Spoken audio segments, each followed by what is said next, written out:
बदतमीजी का ये आलम हो गया है कि भारत की संसद में संविधान की शपथ लेकर के भारत की पुलिस को ये चेतावनी देते हैं कि अगर योगी और मोदी चला गया तो तुम्हें बचाएगा कौन। ऐसे बहुत सारे पागल कुत्ते इस देश में घूम रहे हैं।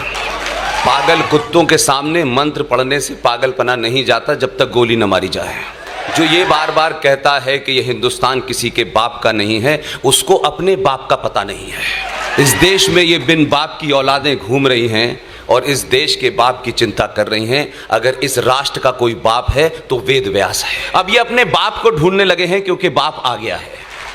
और ये वो लोग हैं जो हमसे हमारे बाप का पता पूछ रहे हैं और अपने बाप के बारे में 250 साल के बाद बता रहे हैं।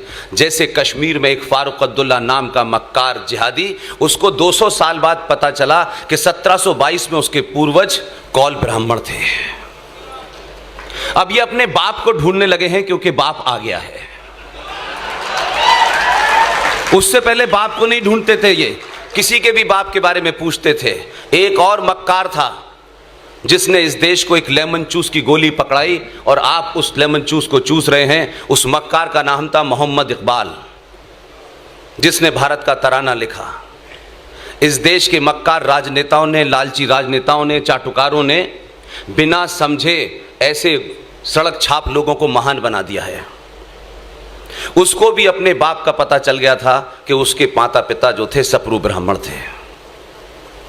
उसने तराना लिखा, भारत के लोगों को बता गया कि आप इसे पढ़ते रहिए, लेकिन उसने एक तराना लिखा जिसके बारे में इस देश में बड़े बड़े दानिश्वर नहीं बताते। उस तराने का नाम है मिल्ली तराना। उसमें वो अपनी वो ख्वाहिश जाहिर करता है जिसके कारण उसकी पाकिस्तान के अंदर लाहौर में कब्र बनी हुई है।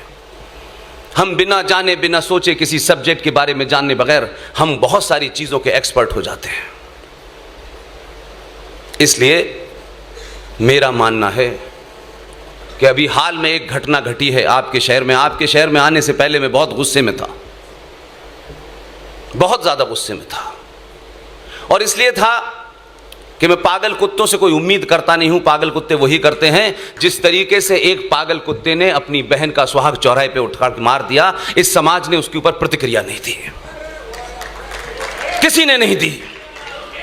और वो जो बता रहे हैं दुनिया में इंसानियत, जमहूरियत, उनसे बड़ा कोई हैवान नहीं है।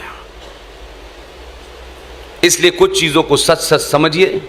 आज आपके सामने संकट यह है कि आप अपने शत्रु से अपनी बात